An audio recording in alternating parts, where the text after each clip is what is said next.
will go olacaq. 2 günə gələcək zamanın göstəricisidir will go.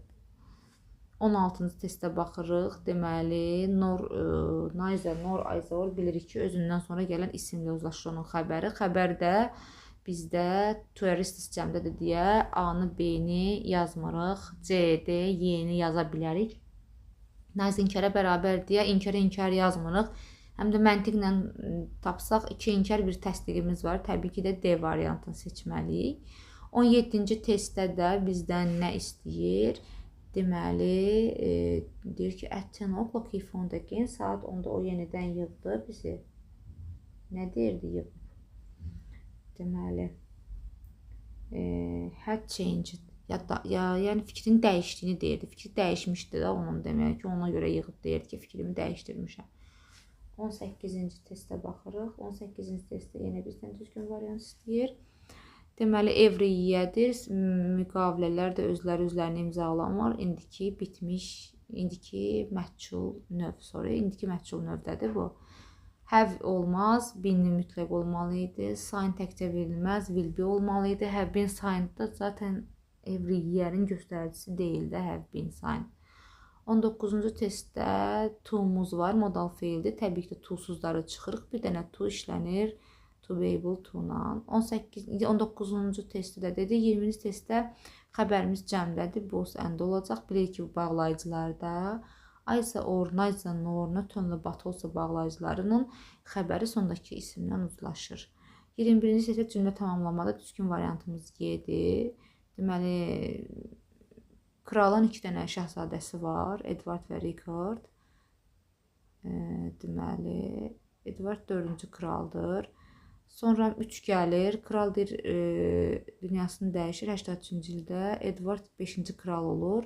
Sonra 4 gəlir. 2 il sonra Richard was the prince's uncle, St. Boys Richard və onun şahzadə qardaşı, yəni belə deyək, oğlanları London qalasına göndərir. Sonra 5-də heç kəs şahzadələrin yaşadığı haqqında bilmir, yəni onların yaşamağını bilmir. Və ən nəhayət Richard gəlib 3-cü kral olur. Eyni ayda. 3-cü dəfə kral olur Richard. Belə deyək. Sonra diqqətli olmaq lazımdır. Tamamlamalardan, diyaloqlarda uzlaşmaya fikir vermək lazımdır. 22-də bizdən direkt mövzusudur. Ümumi sualdır. C-dir. Ümumi sualları will ilə veririk. Bilirik ki, ümumi suallar will ilə verilir. Doğru variant B-dir. Daha sonra hamısı will ilə verilmir. Yəni, ümumi sual olduğunu buradan bilirik. Bu do ilə də ola bilər, to be formalarında da ola bilər. Setlər askdan əvəz olunur. Askdan sonra deməli, if-lər mütləq yazılmalıdır. Sonra orada baş cümlə, budaq cümləyə fikir vermək lazımdır. Baş cümlə keçmişdəsə, budaq cümlədə mütləq keçmişdə olmalıdır. Şəxslər dəyişilməlidir. Məsəl üçün, mən də Katyadan soruşdum. Söhbət Katyadan gedir. Təbii ki də she ilə verilməlidir. A variantında she would be olmalı idi. B variantı doğrudur. C variantında translated-də ed qalıb. D variantında inversiya olunub would keçib qabağa. Y variantında isə said to ilə verilib. Yox, askdan olmalı. Askdan sonra zaten to verilmir. 23-ə baxırıq. Deyir ki, kağız deməli, kağız ixtira edilməzdən əvvəl insanlar nələdilər? Yazmağa başladılar, yazdılar. İxtira edilməmişdən əvvəl haradasa yazırdılar, nəyəsə üstünə yazırdılar insanlar. Deməli, variantlara bir-bir baxırıq. Doğru variantımız D variantıdır.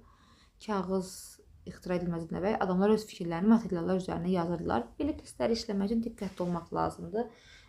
Deyir ki, A variantında adamlar yaza bilmirdilər. Axı burada bilmirdilər göstəricisi yoxdur da. Yəni, couldn't deyə bir göstərici verərdilər. Ona görə olmaz. B variantında deyib başladılar. Gərək began nəsə bir söz görərdik burada. O da yoxdur. C-də deyir maraqlanırlar. Maraqlanmaq interesteddir. O da yoxdur. Yəni, görmürük. Y-də deyir ki, yazılmışdı. Axı, bitmiş zamana dair bir göstərici yoxdur. Yəni, zamanı, hansısa bir feilin düzgün burada göstərici. Baxın, yazıldılar, yazdılar. Yəni, yazırdılar, keçmişdə wrote. ixtira edilməz nəvə kağızda öz-özünü ixtira eləməz ki, kağızı da kimsə ixtira eləyir. Artıq burada məhçulluq var. 24-cü testə baxırıq. Y variantıdır 24-cü testdə. Sizin axırıncı məktubunuzu aldıqdan bəri bu haqda düşünürəm. Aldıqdan bəri. Bəri var orada. Sinsə mütləq fikir verməliyik. Bir də ki, bilirik ki, sins bağlayıcı rolunda çıxış eləyərsə, cümlədə indiki keçmiş sadə zamanın indiki bitmiş zaman uzlaşması baş verir. Sinsdən sonra olan hissə olur keçmiş sadə zaman, əvvəl olur indiki bitmiş zaman. A variantında bəri sins var, amma sinsin göstəricisi olan have yoxdur. B-də davam edici to be ilə verib. C variantında have got yox, sadəcə got verməlidir. D variantında yenə have sold yazıb. Axı burada necə deyim, I have got ikinci tərəfə yenə have ilə verib got olmalıdır. I have been thinking, yəni davam edici forma olmalıdır. 25-də də because it was frostydir. Bu sözə sual verməliyik. Biz bilirik ki, sual sözlərimiz var bizim. Why'dır, what'dur, who'dur, where'dir və s. Bunların içərisində what'la who birbaşa özündən sonra feil götürə bilər. Yerdə qalanlar köməkçi feilsiz işləmir. A variantında köməkçi feil yoxdur, did olmalı idi. B variantında diddən sonra stay qalmamalıdır. C variantında for what yox, what for olmalıdır, sonda gəlir. Ya da cümlənin əvvəli why ilə verilir. Üstəlik köməkçi feil mütləqdir.